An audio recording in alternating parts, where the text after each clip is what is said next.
Dans le cadre de l'Animals Day 2021, nous avons été à la rencontre d'une personne qui a décidé de consacrer sa vie au bien-être animal, mais pas n'importe où, en Tunisie. Bonjour Cécile, comment allez-vous? Je vois que vous avez le trac, il ne faut pas avoir peur, il ne faut pas avoir peur. Alors tout de suite, on rentre dans le vif du sujet. Pourquoi avez-vous choisi la Tunisie? Bonjour, ben voilà, un jour j'étais connectée sur Facebook et j'ai vu une image de Noël Lac qui est devenue mon amie et qui était avec Carlo. Carlo, donc c'est un chien. Donc cette image-là m'a frappée parce que c'est un chien, en fait, qui avait eu la colonne vertébrale cassée. Donc j'ai demandé cette personne-là en amie, on a commencé à communiquer et j'ai fait connaissance avec cette personne-là en juin 2018 et je l'ai rencontrée en juillet 2018. Voilà, je me suis rendue en Tunisie, donc à Port El Kantaoui. Puis alors elle est venue me chercher à mon hôtel. Et alors donc je suis allée voir un peu comment ça se passait avec les animaux, ce qu'elle faisait exactement, et j'ai pu rencontrer Carlo, qui vivait toujours à ce moment-là. Donc, elle m'a montré un petit peu ce qui se passait, comment elle gérait les animaux. Puis alors, nous sommes partis justement à la montagne, où il y a un petit refuge, où là, donc, elle nourrit une quarantaine de chiens et 80 chats.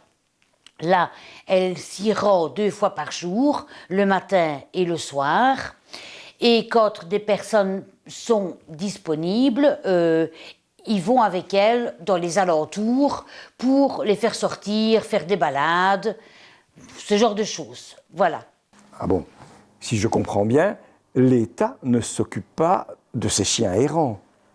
Ben, en fait, en Tunisie, ce n'est pas comme en Belgique. En Belgique, l'État met des choses en place, l'État impose des lois pour identifier son animal et veiller à ce qu'on le traite correctement. En Tunisie, c'est complètement différent. L'État ne met pas des choses en place pour identifier les animaux. Donc, elle, mon amie, elle représente quelque part, elle représente l'État. C'est elle qui essaye de parler à l'État pour qu'il mette des choses en place.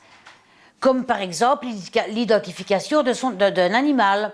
Là-bas, pourquoi est-ce que les animaux se trouvent à la rue? Parce que les gens sont complètement indifférents, parce que la plupart des gens ne s'y intéressent pas. Ce n'est pas comme ici. Nous nous trouvons en présence de la même situation qu'on a connue il y a quelques années, qu'on connaît malheureusement encore un petit peu en Roumanie. Mais pourquoi expliquer un tel nombre de chiens errants?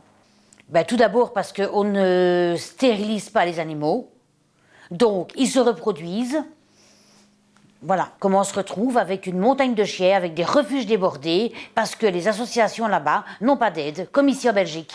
Et quand il y a des chiens errants dans la rue, le plus souvent, il y a des plaintes des personnes, parce que les chiens aboient, parce qu'ils ont faim.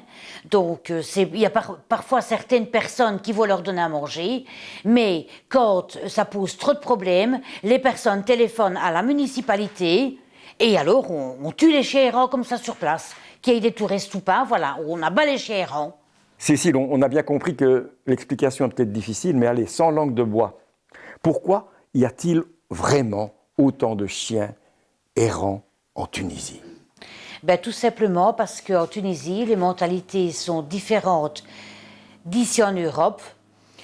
Le chien, en général, chez certaines personnes, pas toutes, ils considèrent le chien comme étant un animal impur, tout simplement. Avec un gouvernement comme tu nous l'as décrit, est-ce que c'est facile de créer une association, un refuge dans ce pays-là? Non, ce n'est pas facile de créer des associations en Tunisie parce que l'État ne met pas des choses en place. Ce sont les particuliers qui créent les associations eux-mêmes pour subvenir aux besoins de tous ces chiens et chats qui arrivent dans les refuges. Alors, je voudrais savoir, mais comment se débrouille financièrement l'association PAT pour exister, pour survivre? L'association PAT, elle a été créée en 2014 et c'est mon amie qui en est la présidente. Elle fonctionne, cette association-là, par des dons de nourriture, de couverture, d'argent, grâce à des dons, des virements bancaires et des familles aussi qui les parrainent pour 15 € par mois, ce qui représente à peu près 30 dinars. Bon, on connaît un petit peu mieux maintenant l'association PAT. Elle n'est pas chez nous. Et qu'est-ce que tu attends ou qu'est-ce que vous attendez de notre reportage d'aujourd'hui?